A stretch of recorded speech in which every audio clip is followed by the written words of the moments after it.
the big news is Saudi Arabia, which is a fellow GCC country, which was the first to cut ties.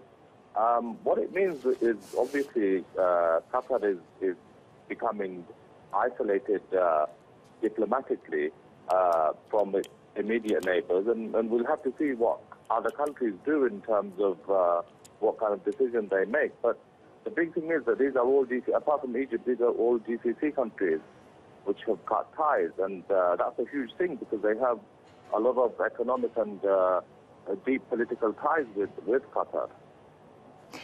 And Nasim, has Qatar responded yet?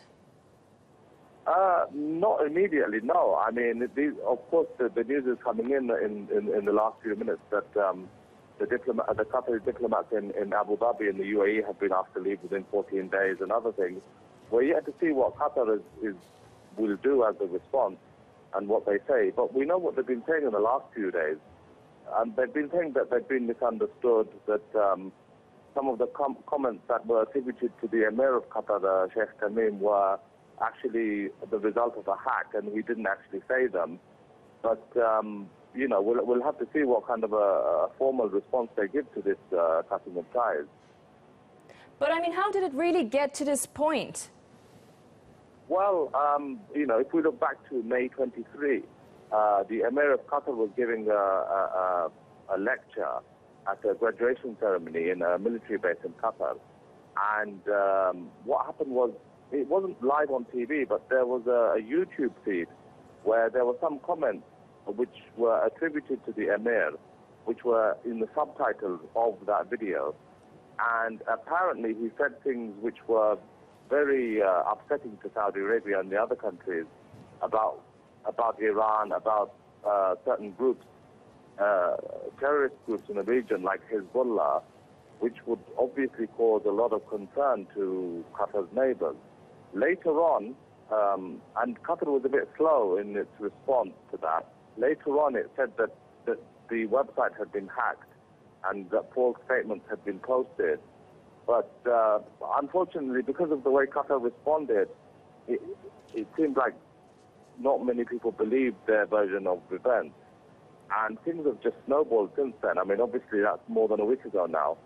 And every day there's been, you know, many comments in the media in Saudi, in Egypt, in the UAE about these issues and other things that Qatar has been doing recently, which has just made the row get much worse. Although, does it really go back to 2013? Because, I mean, all the Arab nations, and especially Egypt, are accused Qatar of alleged support to the Egyptian Muslim Brotherhood, which Morsi was part of. So does this have an even bigger background when we look at it? It does. As you've said, you know, the problems that Qatar has with Saudi and others do go back further than what happened 10 days ago or 12 days ago.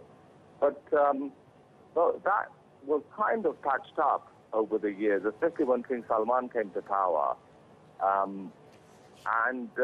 You know, I think that the nations kind of agreed to differ on some of these issues. But I think what's happened is that this story about the comments that the Emir made or allegedly made, because the Qatari foreign minister has denied it, that has actually opened up an old wound and made things far worse now.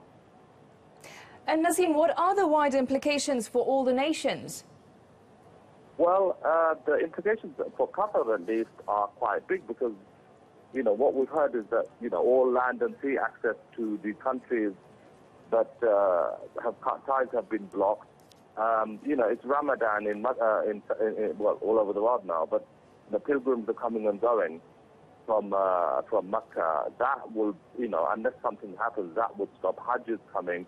And the other thing is, of course, Qatar is part of the GCC, and, you know, the economic ties they have with Saudi Arabia and other countries, that could also be hit. But, I mean, I was speaking to a Saudi diplomat a few minutes ago, and he was saying that, look, obviously this is what's being said in the news, but there are efforts behind the scenes, obviously, to limit the damage and to see if, you know, some kind of a compromise can be made, or, you know, some discussion or dialogue can start so that what's in the interest of all these countries can take precedence over what's happening now.